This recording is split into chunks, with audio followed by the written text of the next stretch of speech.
and to the republic for which it stands, one nation, under God, indivisible, with liberty and justice for all. Almighty and everlasting God, who presides over all things in heaven and earth, come and preside over these deliberations, so that those that make the decisions may be guided by your wisdom. Roll call, Mr. Barrett. Here. Mr. Brooks. Here. Mr. Marconi. Here. Mr. Belushko. Here. Mrs. McBride. Present. Also in attendance is Administrator Charlie McCormick, Assistant City Attorney Maureen Collins, Assistant City Clerk Tracy Smith, and Administrative Assistant Lisa Sanfilippo. Good evening. Welcome to tonight's regular session of Council. Please turn off all cell phones. Following are examples of some important Council rules. They are not intended to be a complete list. Please adhere as closely as possible to the 5-minute speaker presentation time limit. All remarks shall be addressed to the Council and not to any individual member. No persons are allowed to address the Council from beyond the rail, except the speaker at the dais who has the floor. The chairperson shall preserve order and decorum and prevent attacks on personalities. The chairperson shall determine all points of order. No person except city officers or their representatives shall be permitted within the rail during any meeting without the express permission of the council. And finally, when members of administration are speaking, please stand up and speak into the microphone. Pending legislation. Okay. Any comments on pending legislation? Sam?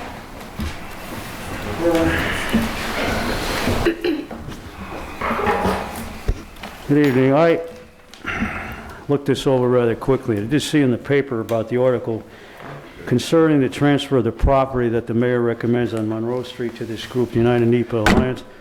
From what I've read about the group, I have no objection to this at all. I think it's a great thing. It seems, I never heard of this group before. I just wanted to comment from what I read in the paper that they're in some sort of advocacy group for people who have a tough time paying rents and so forth, or threatened with being thrown out. I think that the city, or the mayor, or the council might, instead of trying to transfer money or trying to allow for the money to be given to the parking authority, the resolution below here, I want to speak up against that. I have no objection to any of the resolutions to as they stand. But that advocacy group, if they are what they say they are, maybe they should seek some ARP money, because that, God knows there are a lot of people out here in this city who need help with their rent. The rent's going up, and if what they say is true from what I read in the paper the other day, of people being displaced from their places of residence and perhaps being homeless or staying with other relatives and friends, this is putting a strain on housing conditions in the city, and you people should do anything you can to mitigate that problem.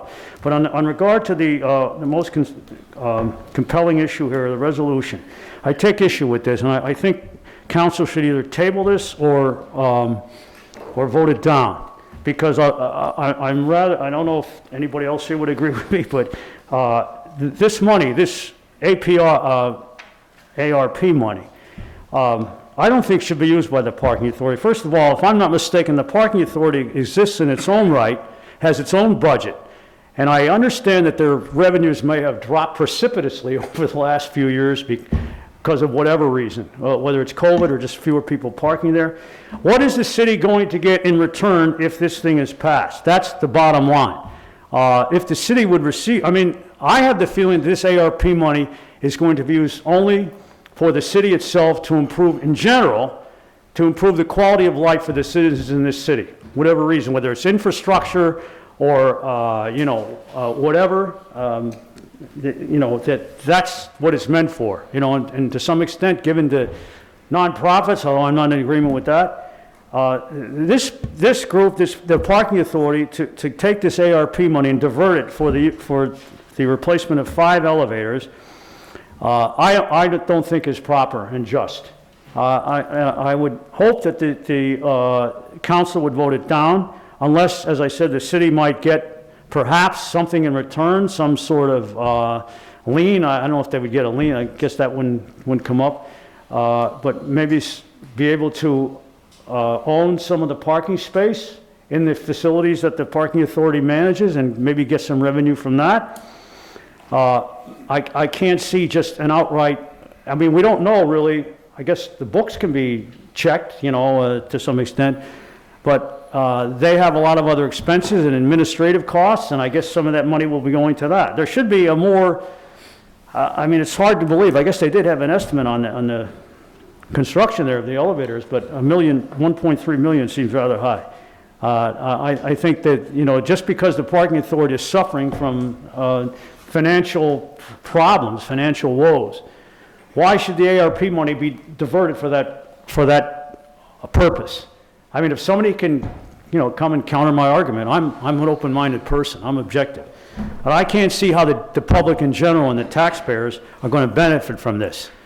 I never park down there in the parking authority. I'm sure they have their clientele, but point out to me if you can, and as I said, I'm open-minded. If you feel the opposite, that somehow this benefits the city in general or the citizens in general, or the city's going to get something out of it tangibly, that money should be used as it's designated to use for the purposes of the improvement in the quality of life for the citizens of Wilkes-Barre, and to compensate for all the problems that COVID-19 has given us, has presented to us over the last couple of years. That's basically all I have. Any comments? Just real quick, on tonight's resolutions, we're doing them separate? The parking authority one is separate. Thank you. Sam, to your point, I do think that this is a good thing for the city, and I think that you know me by now. I'm not one to spend money very quickly when it comes to the city's finances, but I think that this will be beneficial for the economy downtown, and I think at this point, downtown needs as much help as it could get. I'm very fearful for what downtown is going to be like in the next 2 to 3 years, so I think that improving our parking structures and making sure that they are ADA accessible, and you know, anyone who wants to use our parking structures are able to. I think that's really important. Enhancing parking space, having more parking space is going to... Well, making it more accessible, because right now a couple of the parking garages are totally shut down because they don't have elevators. How do we be sure that they're going to use all this money, if I may add this, for the intended purposes? I mean... They presented us with a whole book of an outline of the projects. And exactly how much they cost, and that is how much elevators cost. I know it's hard to believe, but they are very costly to repair. Yeah, I see your argument. I don't agree, but thank you for your response. Of course. Bob? Bob Kalabowski. I'd like to ask the parking authority people a couple questions. Are they here? They were here on Tuesday. Okay. Is there anybody here from there tonight? No. Yeah. Because I'd like to ask them a couple questions, because they're asking for this money, which sounds like a good thing, but why don't they go after the people who pilfered hundreds of thousands of dollars off them when we decided to go private with the parking authority a couple years ago with all the parking garages? Why didn't they go after them people that basically cost, in the end, I guess you could say cost the taxpayers hundreds of thousands of dollars with the crew under the Layton administration? So I'd like to ask them some questions, but no matter what I say, he's not going to listen anyway. But I'd like to ask them a couple questions. So can you table this till they come in the next time, or bring them in here so we could ask them some questions? Is that all you have? Yeah, I was just wondering, could we do that? It will be up to council to table the... Pardon me? It will be up to council as a whole to table the resolution. Well, whole council, do you think maybe we should get them in here? Because there for a while, the city was actually shaking them down for money every year. They were making them give them money. Now they're coming back for this grant. And I'm wondering, is there anything more important that we could use this money on? So, I mean, you're not going to listen no matter what. I mean, I could clean the Susquehanna River up and make it drinkable, and you wouldn't be happy. But I just think that you should have them here. I'd like to ask them a couple questions. Okay. And you're not going to listen anyway. Anyone else on pending legislation?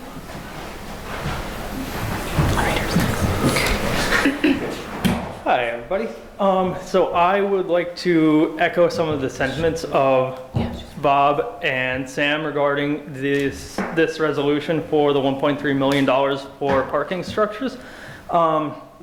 One, I'm not, is it actually required per ADA requirements? I do know that they require 2% of their parking space per ADA. It's 2% of the aggregate parking spaces. So if you could double check if it is required per ADA requirements, that would be great. But also, I think we need to be looking at ways that we could work with the parking authority. Tony, we had mentioned this prior too, and I have handouts. I know how much everyone enjoys my handouts. So if we could work with the parking authority on liquidating some of their assets. We have so much redundant parking, it's ridiculous. So if we could work with the parking authority on liquidating assets to fund this, that would be a much more reasonable way to move forward. The parking lot on South Franklin Street, the corner of South Franklin and Northampton, you know, we should be selling some of these assets to private developers. That is a beautiful area. It's got beautiful architecture. People would want to live there. We should be developing that. The parking lot right outside here, sell it. It's redundant. We have a whole parking garage right across the street that is criminally underused. Sell the parking lot to a private developer. They will develop it. It'll generate revenue. We won't be paying MS4 on it. We won't be paying, you know, there's a whole list of reasons on there as to why we should do that. It's going to increase walkability. It's going to bring more people downtown. Let's see. You know, we could use the sale proceeds of the lot for improvements. You know, we can't just maintain this level of parking. It's not sustainable. You know, it's the parking is part of the reason why we're in the financial disparity that we are. You know, and so let's start looking at let's look at some creative ways to raise some funds to do some of these projects. It shouldn't be coming down to, you know, ARP money. That should be going towards projects that are more, you know, are going to breathe more life into the city. This, you know, there's just better ways to do this. So that's all I've got on this resolution. Okay. Any questions? Not necessarily for you, but just council as a whole, I guess. Does everyone still feel comfortable voting on this tonight, or would you prefer to move it to our next meeting? I'm fine. You're fine. I'm good. Okay. All right, thank you, Brian. Thank you. Okay, Denise, I know that you filled out a form, but you're on pending legislation, so if you want to speak now, you can. No pressure.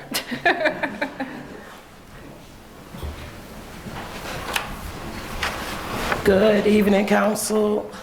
I'm Denise Acosta here in Wilkes-Barre.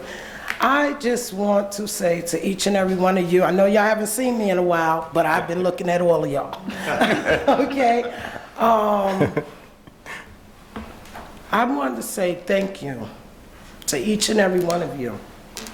There's not a time that I have reached out to any one of you and you haven't helped me. Y'all know what my concerns are here in our great city, and that's what I call this, because that's what it is. Our great city of Wilkes-Barre and our county, Luzerne. My focus is the families here and what can I do to help. Where it takes time, I do a lot of volunteering. I'm currently at the Kirby's house. I work part-time as a residential aide. I love my families. You know, you all working together with us, it just helps a lot. And I just want to say thank you. Mary Ann, the president of United NEPA Alliances, she listened to me. Well, a lot of people wouldn't listen. I put out proposals 5 years ago I didn't know who to send them to. I just send them everywhere. But I'm here today and I'm working alongside with Mary Ann. And I came here from New York. I'm here now 6 years. And my vision and my dreams were to work with families. How can I help? What can I do? And I come to all of y'all and I asked y'all, and y'all all have helped me to this point. And I am so happy. And I just want to thank all of you for just working with us and helping us. It is so important when we look at the homeless. And let me tell you, a lot of them that left from Roof Place when I was working there. Do you know that I still speak with them to this day? A lot of them have their own apartments. They done had some children. They're in college, and you know what they call me? Auntie Denise. To this day, they call me Auntie Denise. And you know how that makes me feel? Because I encouraged them. I motivated them. And a lot of things that I bought, because I was homeless 2 times, my family and I. So a lot of things that I had to do to get out of that situation, I put that into my proposal. And when I saw Mary Ann's proposal, I said, wait a minute, that's everything that I was proposing, you know, so we need this program. I've reached out to a lot of agencies that is willing to hire our homeless people. All the temp agencies. I go everywhere. I'm all over the place. And they're willing to hire them. We have people that's even willing to give haircuts, give clothing. So our program is going to be really great, and I want to say thank you for listening. A lot of times we don't do that. We don't listen. Listen. And I want all of you to continue working hard together. And I need everybody here. We have to stop the bickering and the fighting amongst one another. Ask, what can I do to help? Thank you. I love you all. Thank you. Auntie Denise? Auntie Denise? I am so glad that you're at the Kirby Family Center. Councilman Barrett and I had the honor but diligence to have a complete tour of it about last month. I know. And we met the whole staff. The receptionist called me, Denise, it's a Bill Barrett, and a Tony, Barrett, something. She kept saying your name wrong. She said, It's all right. Here, but it was great that, see, they know who you are. Because that's what Denise talks about. Nice. City Council. Good. Well, thank you. Yeah, Denise, definitely thank you for your community involvement as well, too. You know, we've helped you a little bit, and you've helped us as well. So I want to thank you as well. Mary Ann, just also before you start what you're going to speak about, sorry. No, go ahead. You had handed me this paper, and we gave copies to everyone. If you just want to brief all of us on what that is, please. Yes. Thank you. When I first proposed this budget to community members throughout Luzerne County, there was overwhelming support. One community member sent me a letter. She was unable to be here this evening. That is the letter you all have in front of you. If you indulge me, I'd like to read it. Dear members of Wilkes-Barre City Council and the community, I, Sheena Warman, am writing today in support of UNA and their proposed housing program.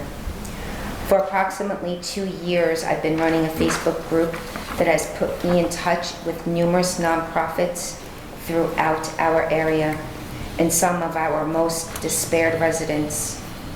With donations from the community, I've been able to help dozens of domestic violence victims and fire victims rebuild in their new homes, restocking inventory at Roots Place and the James Casey Halfway House. Save poverty-stricken individuals from the expense of clothes, shoes, etc., and help the homeless survive another day while exposed to the elements. In an effort to continue building that network and help as many as possible, I reached out to Marianne Velez approximately 1 year ago to find out more about Una and how we may be able to work together. Since then, I learned about their proposed housing program and what an asset it could be to the city of Wilkes-Barre. Their all-inclusive housing program will not only provide stable home to a needy family, but all the tools and education they need to upkeep and maintain that home. In my opinion, those are the most crucial aspects of their program. With an increased lack of basic skills being taught in Wilkes-Barre Area School District, combined with the crippling substance abuse epidemic that plagues our area, the need for a program that can not only house a needy family, but help keep them housed is profound. What good is fresh meat and produce if you do not know how to prepare it? What good is money if you do not know how to budget it? What good is a vehicle if you do not know how to operate it? So many of our residents find themselves coming from troubled backgrounds, instability, incarceration, and an endless loop of down on their luck. When in fact it has nothing to do with luck at all. They were simply not afforded the knowledge, skills, and proper tools needed to succeed. You can try to eat soup from a plate with a fork, but wouldn't it be easier from a bowl with a spoon?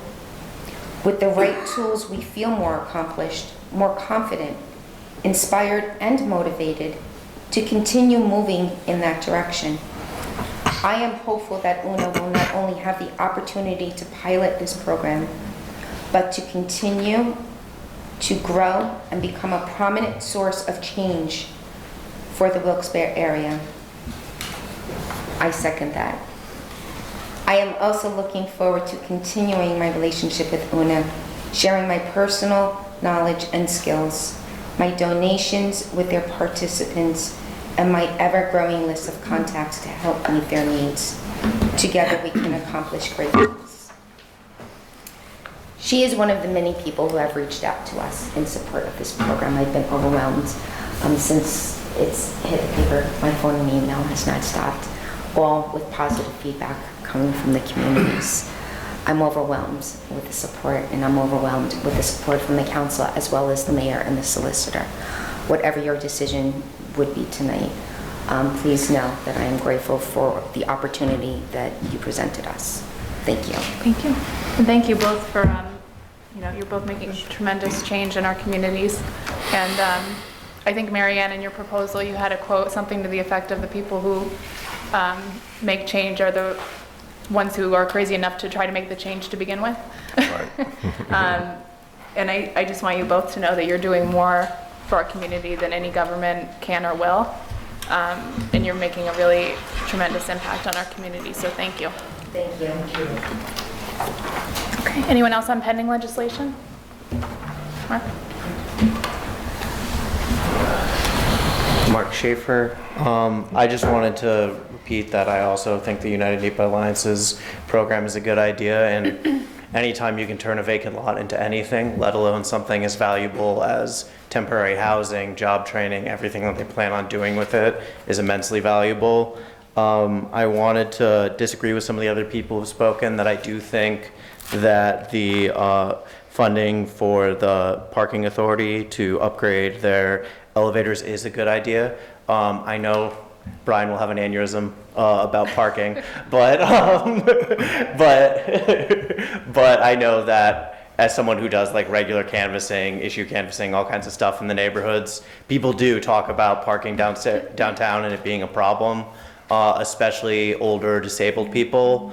I do agree with Brian that there's some vacant lots, some parking lots that don't need to be there. But our large parking garages, there is a constant problem with our elevators breaking down, being in quite squalid, unsafe conditions, even when they aren't broken. And as someone who has family members who use a wheelchair, it's frustrating to see like a massive parking garage like that knowing I know people who just simply wouldn't be able to park there. And so for our disabled, elderly, any people with any kind of barrier to using these kinds of structures, I think it's really important to fund these elevator repairs.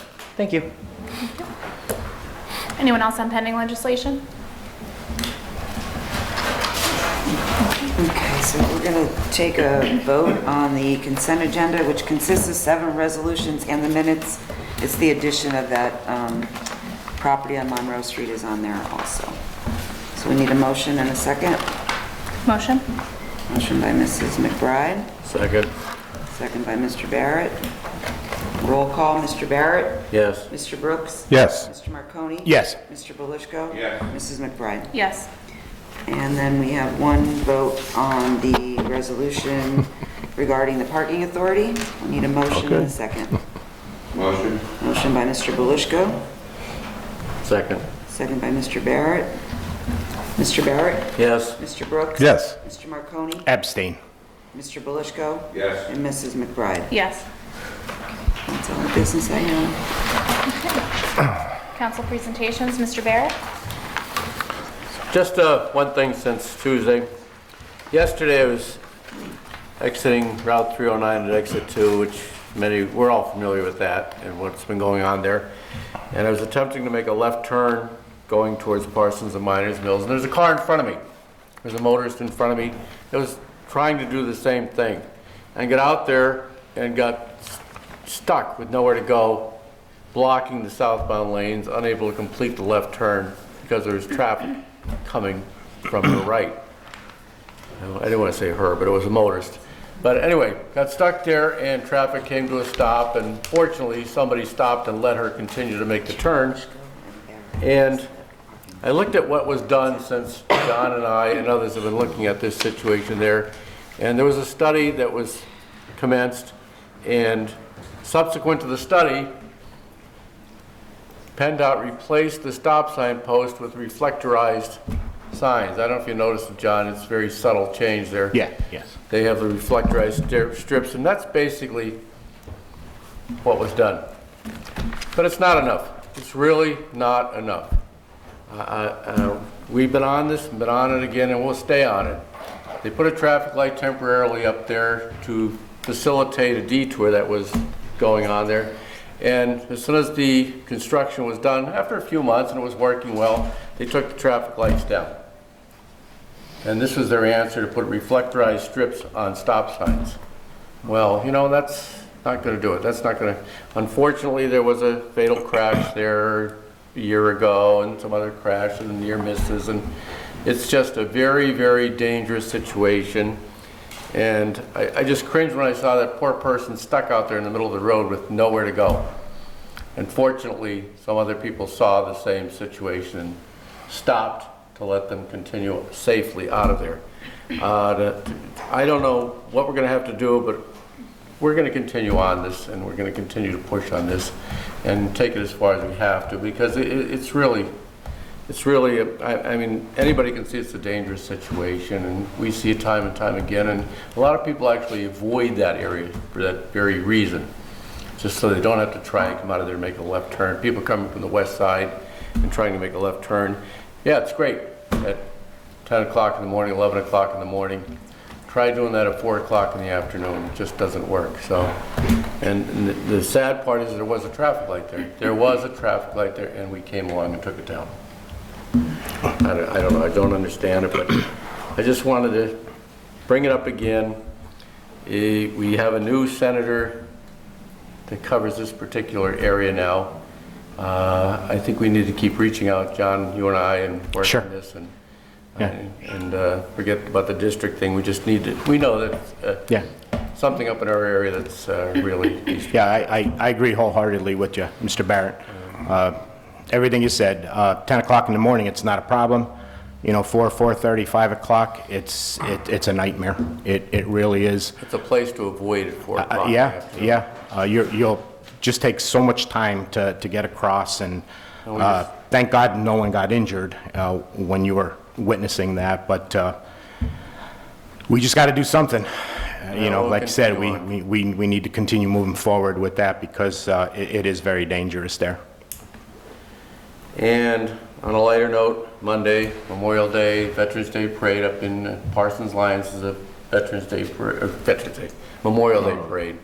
Where did I come up with that? I'm getting ahead of myself there a little bit. Memorial Day Parade on Monday starting at 10 o'clock.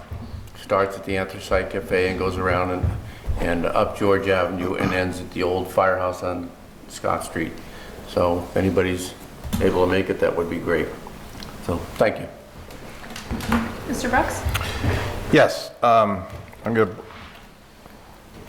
was going to use the word blame, but credit Brian Ferry, who last week brought up about planning, and it made me think an awful lot over the last 2 weeks about economic development, land use planning, comprehensive planning, understanding and shaping our built environment. I think these are all essential to the life of the city.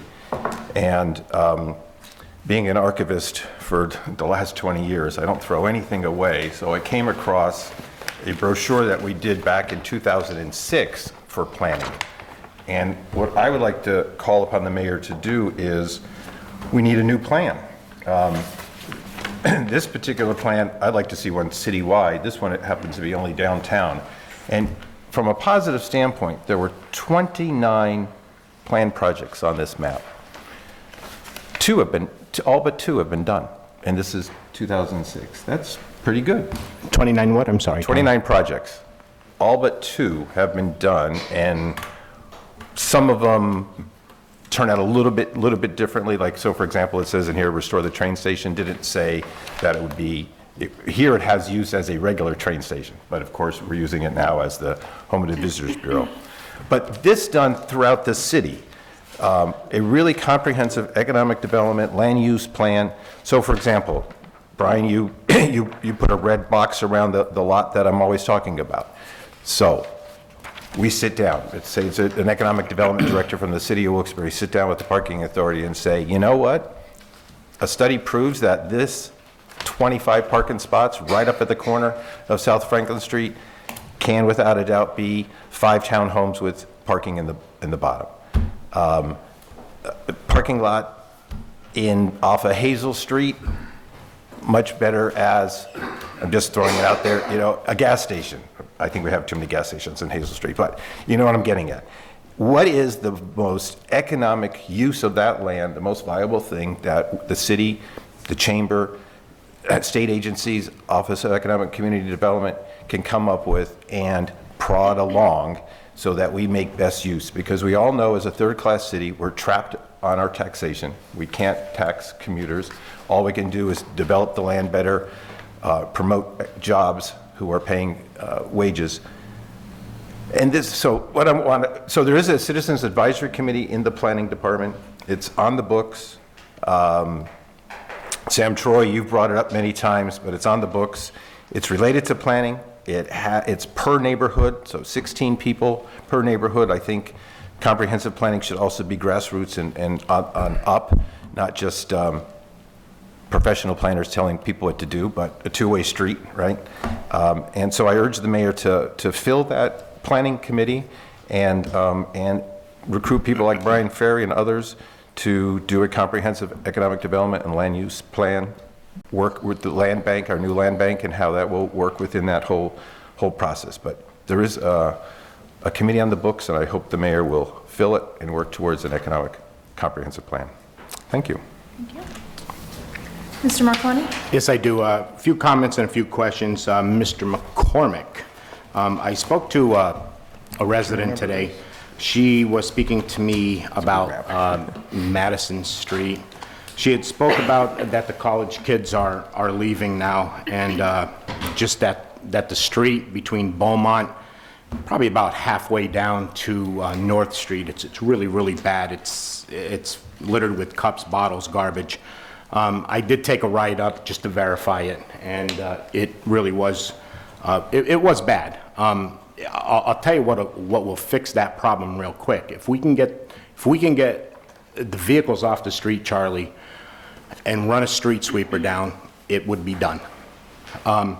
She also talked about some vacant lots there, and we had turned these in before, Charlie. I hope you can take a look at this. They're right next to 46. There's 2 or 3, maybe 4 vacant lots with very, very high grass, and of course garbage strewn throughout them. There's some TVs, and there might be a mattress or 2 as well. So I was hoping you can take a look at that. Also, she asked about the houses that the kids move out of, she says that people is going to be moving in and want to know if they're inspected. So, of course, I told her that I'd ask the question. And of course, when I was up there on Madison Street, 104 Madison, please, Charlie, it's on the corner again of Madison and Beaumont. It's the multi-unit. We've been there several times. There's 15, maybe 18 black bags piled up as well. I believe we were looking into inspections on that unit. I'm not 100%. But if we could take a look at that, I'd appreciate that. You and I and Mr. Frady had spoken about potholes, and I've sent many into you, as sure I'm sure all my colleagues did as well. And with the new hotline, I'm sure you guys are getting bombarded. I'm just wondering, Charlie, if you'd be able to just touch base on the procedure on how and when the potholes are filled. So what I'm getting at is, I've turned in several potholes in North End, specifically in Miners Mills, and I got some feedback from residents, and they said that those potholes were filled, but you know, a street over or a half a street over, you know, they weren't filled, and they're just a little concerned about that. So, just I guess, you know, does the city, or in the future, is the city going to say, okay, you know, we'll do Miners Mills for a day, and then we'll go to South Wilkes-Barre for a day, and then maybe go to the Heights a day? I was wondering if you can just touch base on that briefly for me, please. Sure. I don't know if this, hold on. Hello? No. Hello? There you go. This is for you, Bob. Thank you very much. I can talk louder than that, so I'm just going to talk because this doesn't work very well. If you can't hear me, raise your hand. John, that's one of the reasons we did the phone in, because what was happening was we were responding to various different things, and you get a list and you wouldn't be in the same area all the time, then you go to another one. So we're in the process of organizing all of those. We're in the process of engaging a contractor to assist with the city, because we have so many of them, to have a more permanent type of things, similar to what we did on North Main Street in some of the larger areas, which is going to be meeting next week. Lisa's got the list, also with the contractor that we're going to be working with, and with our guys, and we're going to start breaking them out so that when they're in a section, they can hit that section rather than going from North Main to South Wilkes-Barre. Great. So that was the purpose of having the phone calls so we can get more organized than everybody calling in just willy-nilly letting us know one way or the other. So yeah, we're on top of that. Great, thank you. Yeah, might as well stay there. So, just a couple more. So, in yesterday's paper, there was an article in the Citizens Voice about the Sterling project, which is good. You know, you see it's moving forward. I was wondering if there's any information on how the Sphere project is going along with the hotel. Is that? We've been meeting with both hotel developers at least once a month. Okay. And the Sphere has a final closing on all of their final financing. They have ordered all of the pre-formed items that they have. They've contracted and they're waiting. So they're going to be finalizing their financing at the end of the month, and you will probably see by the middle of June the the foundation and the footers going in, and then the floors going up. So you'll see an awful lot of activity on that site in the next two months. Great. Two more. Is there any way you can touch base on the rail study? I know that kind of comes and goes, and it came and went, and you know, we were looking into it, and then we weren't. Is there any updated information on the rail study that you can offer? My memory is council was sent, you guys sent, yeah. My memory, you were sent with what the PennDOT yes. person offered to come, but he had his concerns about whether that study was valuable or not. Other than that, we stand ready. If you want to have that meeting, we can set that up. But part of the problem was he had some concerns about what what the proposal looked like. So- But so- that could be done. Did we have the meeting with? No, Not yet? That's why we sent it Okay. out to council. Okay. To let council know what the state transportation person was thinking on that issue. And then obviously we can, if council wants to meet with that person or a couple of council members, because it's Yeah, a public understood. meeting, we can certainly arrange that. Okay, great. And finally, another resident just touched base with me about fireworks, because they'll be coming up, we all know that.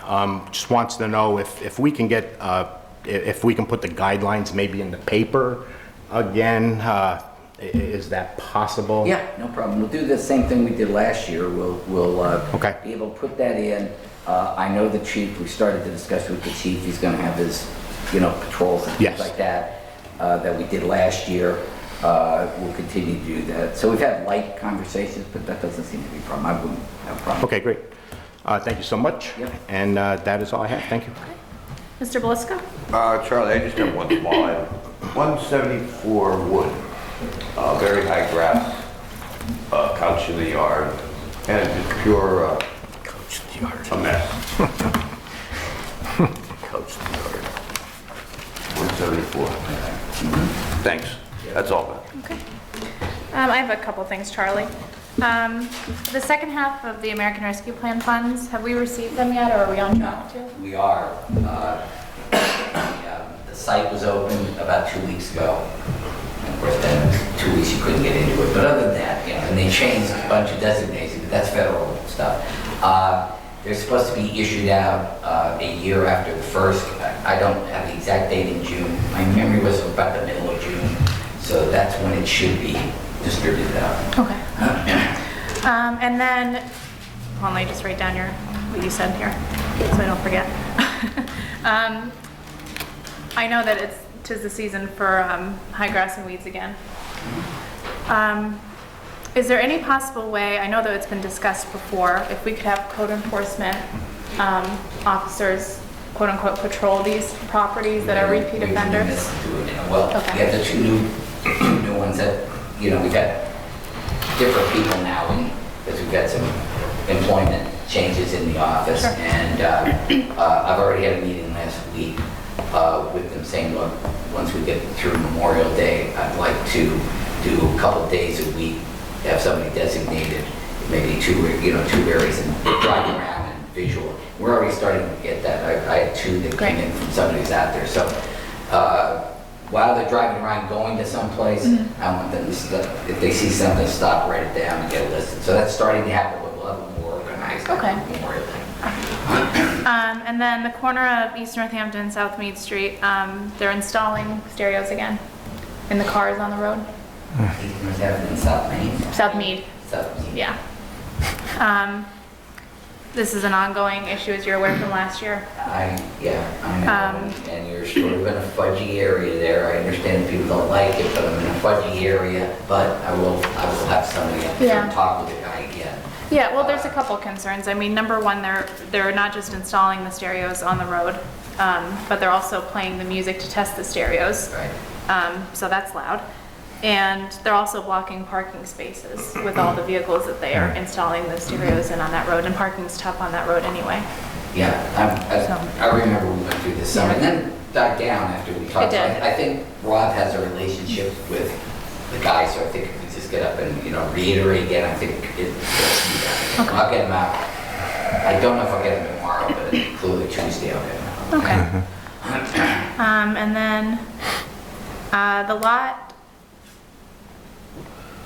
Hold on, I don't know what this means. I'll come back to that one because I don't know what it means. The corner of Lehigh and South Mead Street. There's potholes there. It's been filled before, but it needs to be redone.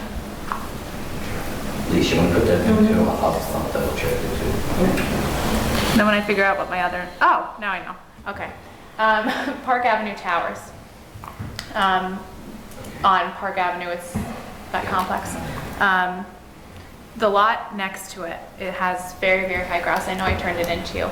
But I had another person reach out to me and they wanted to know if they could get it cut by Memorial Day weekend.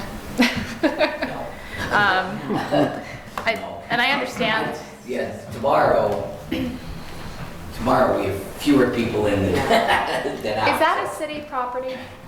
I don't know, there's a parcel of that, if I remember last year, that we owned some of that, and it's a little unclear, but yeah, and we're aware of it, and that's on anything we own, and we don't own very much anymore from what I can gather, but that's on the priority that should be cut down, so I'll follow up. Okay, all right, thank you. Yeah, I know, it goes up the hill, right? Yes, Yeah. yeah. Thank you, that's all. Yep. Okay, Bob Kalabowski?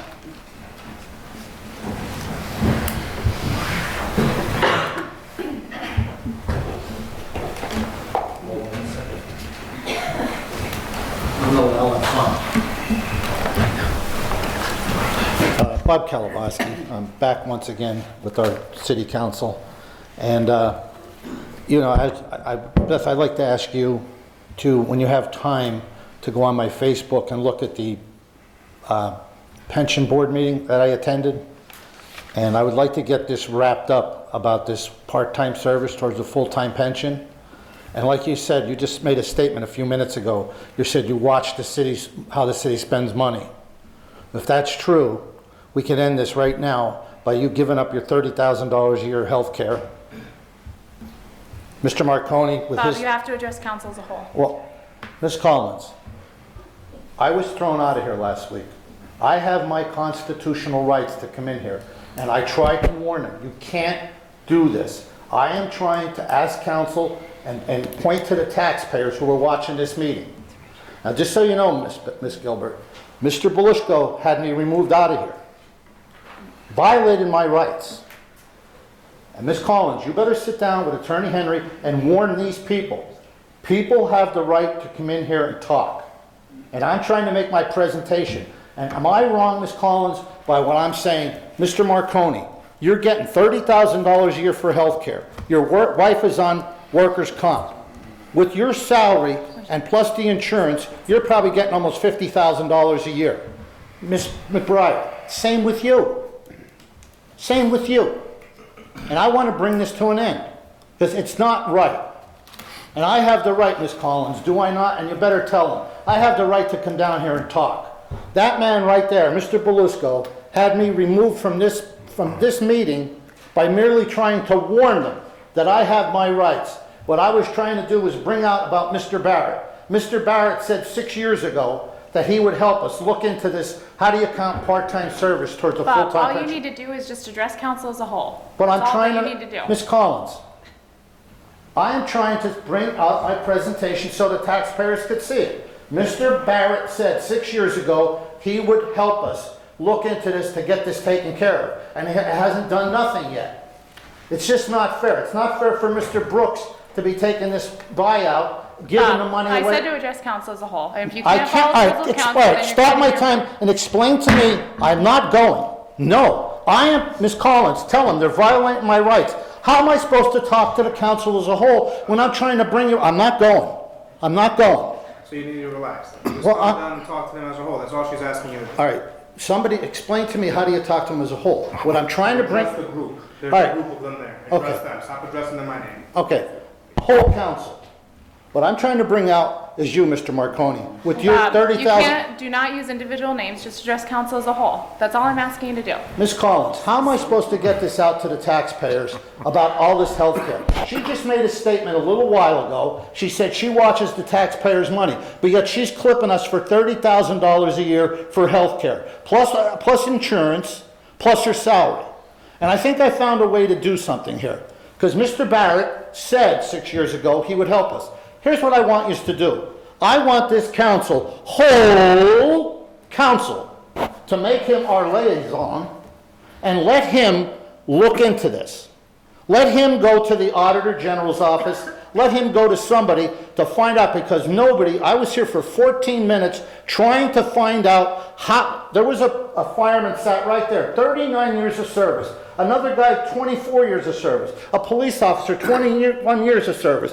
But yet somebody like whoever, how do I say it when I can't say who's on this pension thing, could use their part-time pension to get a full-time, to get a better pension than the guy who worked 39 years. It's ridiculous, and you know it is. This is this whole council's honey hole, and you know it is. And what I pointed out about Tom McGroarty, Bernie Mengenhausen, Kathy Kane, Lee Namey, McGroarty, the Penguin, and Leighton.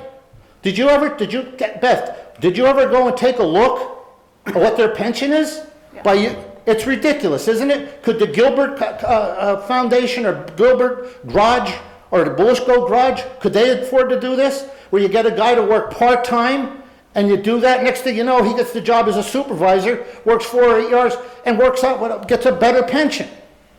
So how about we do this? How about we let Mr. Barrett look into this? Because he has time, he's retired. Let him look into this, and let's find out, because even Carl Franks, none of them could tell me, how do you count part-time service when you're towards a full-time pension, when they only put a fraction of the money in? So how about we do this? Let Mr. Barrett Bob, your go. presentation's done, okay? Okay, will anybody talk to me now? Seek taxpayers, there's a guy, $30,000 a year health care. Bob. Here's a guy in the garage business, we're paying his Bob. health care. We got Mr. Brooks with his buyout. And this is what happens. Kathy, you're not running the meetings right because... Bob, we have other people All right. that need to speak. All right, let me get there. He doesn't follow any rule that I say. No. But just so you know... Bob, I have other people that need to speak and you need to leave. All right, am I being involved? Well, are you gonna relax or are you gonna be quiet? I am relaxed. Okay, well, you're working these people up, so that's what I'm saying. Well, You're worked up, I should say. Well, I am, because you see these people, I'm telling you what... Bob. Next speaker. I told you I could pay them $30,000 to work part-time. No, it's not, it's just right, but it's wrong, and you know it's wrong. You're a crook. Bob, you're a crook, you need to you're a go. crook, And you're a crook. And Bill, will you help us with this, please? They'll reach out to you. Don't hit me. I'm not hitting you. Oh, you're kidding. It's all right. On my shoulder. Okay. All right, man, good luck to you, all right? Bunch of thieves, there are taxpayers, bunch of thieves. Brian Ferry. Back to Bob. I feel like you always do. You want me back? So. Oh, tell you. Okay. We just need to regroup ourselves. Yeah, of course. So I talk a lot about planning stuff, and Dad as well know that that's what I do. And given the events that happened this past week, it's unspeakable. It's a tragedy, and I don't know what the right thing to do is legislatively. I don't know what the right thing to do is in terms of gun control, and I'm not going to pretend to know because that's not my deal. What I do know is the built environment, and I know that there are a lot of psychological effects tied to the built environment. I heard a great quote the other day, and it is, loneliness and social isolation have been linked to sleep loss, ill health, dementia, and even premature death. A 2010 study found that these effects on our health are as harmful to our life expectancy as a 15 cigarette a day smoking habit. There's some bad stuff going on, and there's so much, being in a car-dependent society, it furthers that isolation. And these are all studies that took place long, long before COVID happened. So the effects have only gotten worse. And our our mental health has taken a huge hit. It's been taking a hit for a long time. Mm-hmm. Living in, we get in our cars, we largely drive by ourselves to work, you do your own thing, and then you come home in your car again, you run right inside, you're alone so much of the time, and it's not healthy. The psychological effects of it are just bad. So what does this have to do with city planning? We need to look at ways that the built environment can foster relationships, even just small changes to help facilitate social engagement, people getting to know their neighbors, because that's a huge issue. You know, and right now Wilkes-Barre is changing. We have new people coming in, we have people leaving. You know, we don't know, you know, so many people don't know our neighbors anymore. And a lot of that has to do with the built environment not facilitating these, you know, day-to-day interactions where, you know, you just see someone on the street and you see them, you know, on your daily walk or, you know, anything like that. And, you know, we need to do anything that we can to foster that. So one way of doing that is through a Dutch, there's a Dutch design principle called the Wooner, and it roughly translates to the living street.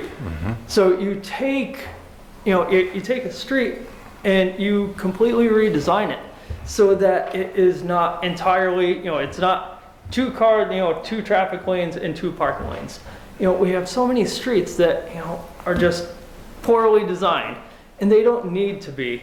So I have come up with a rudimentary list of 4 streets that would make good press. You know, we should be doing this in phases, and we should be doing demonstration projects, you know, testing out the waters and seeing how well it works. I grew up down in South Wilkes-Barre, and I think one of the best locations for a demonstration project would be Locust Street. There's not a lot of homes fronting it, so you wouldn't be displacing any cars. It's a very low speed street. There's not a lot going on there. So let's take a look at that and think, what can we do to make this better? What can we, and so there's roughly 1,000, I forget if I calculated 1,000 homes or 1,000 individuals that would live in that area. But I mean, you know, if you take from Pickering Street, I believe, right? Yeah. Pickering, Riverside Drive. Down to, and then down to Old River Road. So people living in that little section would all have access to this, you know, this greenway, this, you know, this living street, you know, and that would help to foster so much more. You know, it would help to foster people being outside more. It would help to foster these, you know, more relaxed social connections. We could do the same thing on a couple other streets. I have Woodward Street, or I think Railroad Ave would be a good one too. Even possibly Elm Street, possibly a part of Dana Street.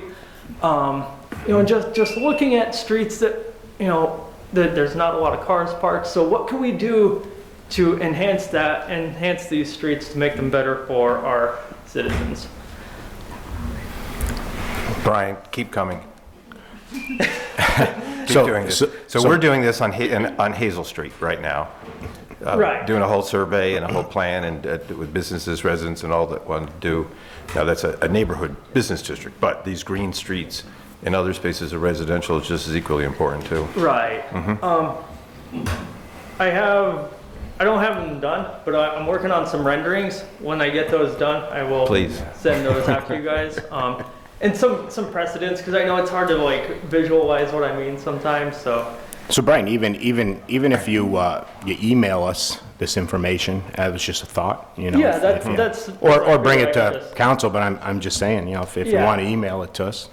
Absolutely. Thank you so much. I'd be interested. Yeah, absolutely. And if any of you ever want to talk about ways that you could improve your districts, feel free. Well, like reach out. I'm always happy to talk about this kind of stuff. Thank you. Thank you. Thank you all. Thank you. Mark Schaefer? Hello, everyone, again.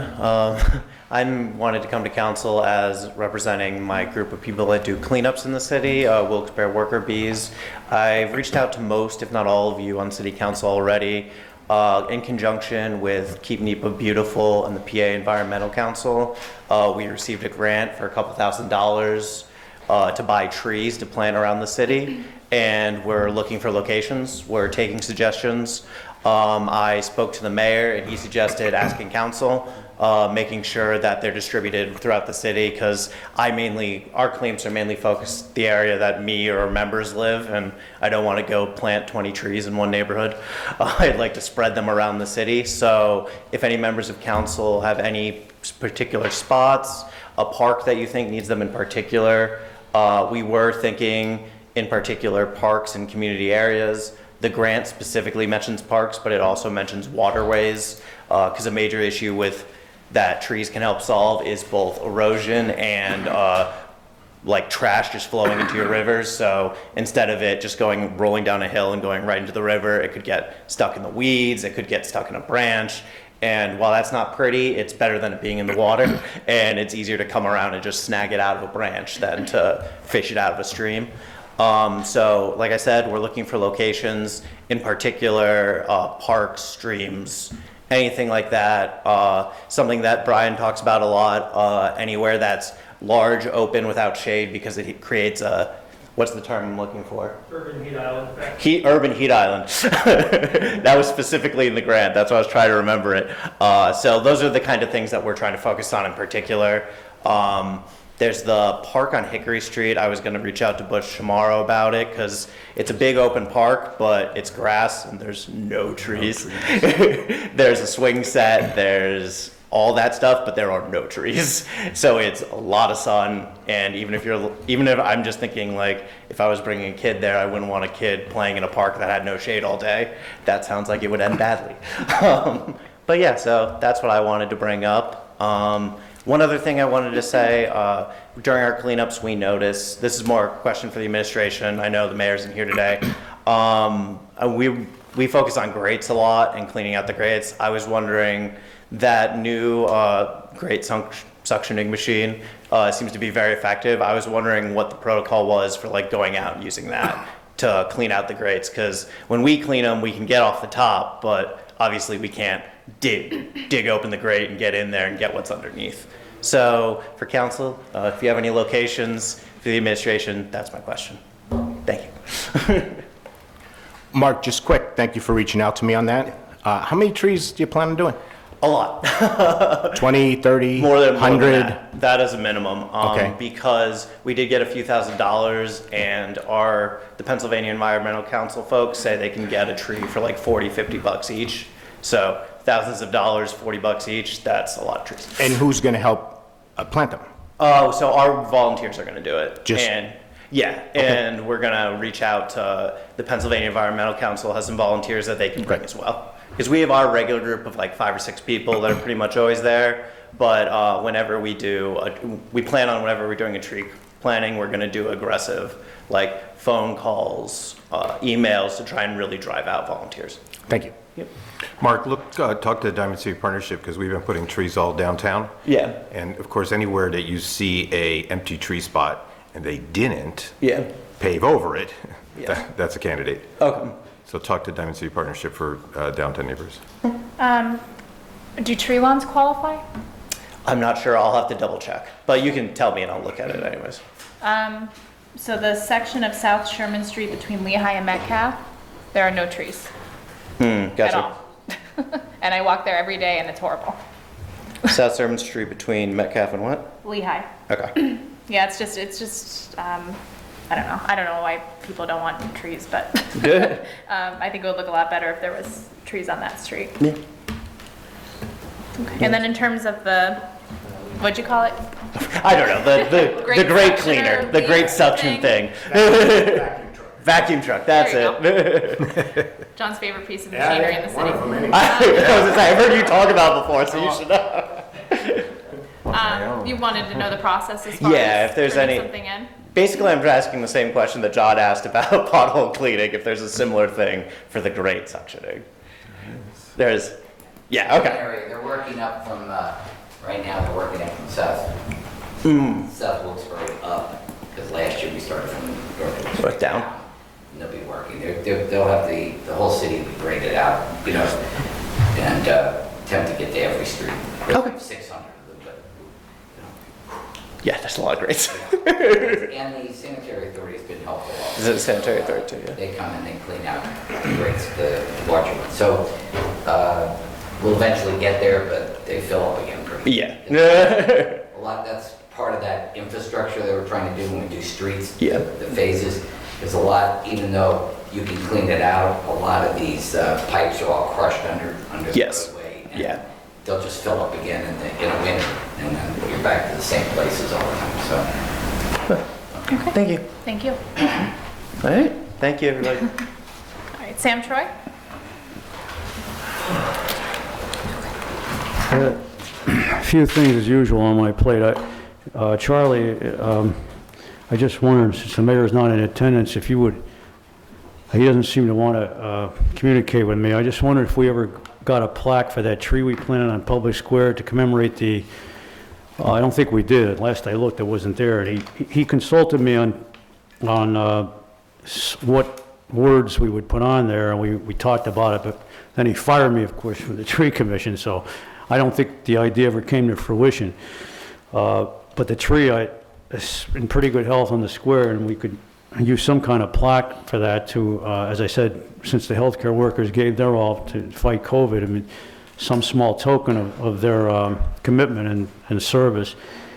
Anyway, I had a few things on my plate, or as I said, I wanted to first talk about a concept that I've been pushing, the Citizens Advisory Committee, which is on the books from an ordinance passed in '73, as Mr. Brooks pointed out. And I know that Mr. Brooks is committed to the idea, and I would hope the rest of council would be. I know that the thing can't be pushed forward until the mayor actually appoints people to the board, I guess, right? And so I would urge council to perhaps get together with the mayor and see if this thing could be pushed forward, because I think it's a good way for more citizens to get involved in government, citizens who are perhaps a little timid about attending sessions here, and speaking up about what's going on in the city, and to actually expose them to how government works, and to make people a little less cynical about how government works, you know, because the average person in Wilkes-Barre, I still think, has that credo or feeling, you can't fight City Hall, so what's the sense doing anything? I know I have that feeling sometimes too, but I keep going.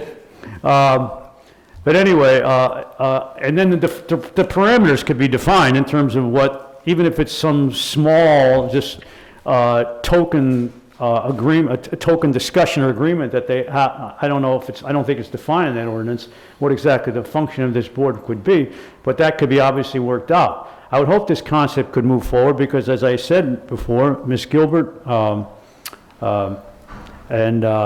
who else was there? Mr. Brooks, I guess, and hopefully the rest of council is committed to more transparency. And that's one way to do it, and to make government more open, and instead of functioning under the radar. Sometimes it happens here. But another way to, I think, create transparency, an important way, I attended a school board meeting earlier today. I couldn't go to they have two meetings. I couldn't attend the second one. I prioritized and came here, but they did go forward with the sale of Myers, unfortunately, and another cultural icon bites the dust. I would hope that, you know, it's too bad that people couldn't get together here and try to fight that, to at least attend that meeting or make your feelings known in a letter or something, that that sale of that school is going to go final soon. It's going to be moved forward. But I wanted to just comment on one thing that they do, despite the fact that I disagree with them on the school board, that is on most things in the way they operate. They do one thing that's really commendable, and they publish every bill, every check that they issue. This is an example of their agenda, and most of this is dedicated to, I don't know if you're aware of this, to bills that they pay over the last 30 days, except for perhaps salaries and wages. And even there you have reimbursements for health care, you have money given out, you know, to utilities and sports officials and whatever else. And of course, a long list of pages for the new school construction, the stadium construction that's undergoing there. I think that would be a good example to follow here. I've called the controller's office several times with no luck. I think if council pressed them on this, they could possibly come forward with a list it doesn't have to be a full list like this, but at least a partial list of bills that were paid over the last 30 days, let's say, over I don't know, $50,000, $100,000, doesn't have to be every little item like is guaranteed here. I mean, I think that's a good thing the school board does. Since I'm limited for time, I can't talk about my plastic bag ordinance or some of the things I had on my plate. I'd like to close by just mentioning briefly the horrible tragedy in Texas, which I assume we're all aware of the situation there. What can we do? Well, of course, we're not talking schools. I realize that there's no oversight of the schools in this body. But where do we start drawing the line to stop this thing from happening again? Well, I understand it. I don't think Ms. Collins would know this. I'll just talk for 10 seconds over if that's okay, and you can remove me. But I think some steps should be taken here to at least put a sign on the bloody door. Now, I know the state doesn't allow this, Mr. Barrett, and you're probably bringing, you might have a carry, you might be carrying a gun. But I think somebody should at least put a sign on the door, no guns allowed, especially during meetings. I don't know if anybody has any reaction to that. It might be stepping on the state's toes, but I think it's got to be done. Sam, regarding the sign on the door, I don't think that we're able to. The what? I'm sorry. I'm sorry. Regarding. My hearing isn't the greatest in 72. I wasn't talking in the microphone either. Regarding the sign on the door, I don't think that we're able to do that because of the state law, like you mentioned. But I think, I know myself, and I think most of my colleagues here are supportive of the state restricting gun access in public buildings like this. So I'm hoping that after what happened in Texas, there's some sort of a change. I'm not necessarily optimistic about the change that might happen, but I'm still hopeful. I know that in the past you had mentioned gun buyback programs, and I am supportive of something like that for Wilkes-Barre. There was a community that just did a gun buyback program. I can't remember where it was off the top of my head, but in exchange for people bringing in their guns, no questions asked, whether legal or illegal, they obtained it. They offered them gas gift cards. And they allotted 5 hours for them to bring guns in, and they ran out of gift cards within 45 minutes. Wow. So I think that there's not necessarily a lot of research that shows that gun buyback programs make a huge impact on communities, but I think anything is better than nothing at this point. Could the city actually do that? Could they actually, because I thought the district attorney had to do it. I'm going to talk to the administration about it. Oh. I think that, in the wake of everything that's happened, I think that now's Be a good idea. Yeah, I think now's the chance for us to We've had some do real problems change in our here, a lot communities. Yeah, people injured and killed. yep. Thank you. And then in terms of what you mentioned about the Citizens Advisory Committee, I'm very supportive of that. As you alluded to, I think that it's up to all of us to help make government more accessible to people, and I think that council chambers is very intimidating, and if I was on the other side of that rail, I think that I would feel intimidated coming in and talking to council and a bunch of random people that I don't know.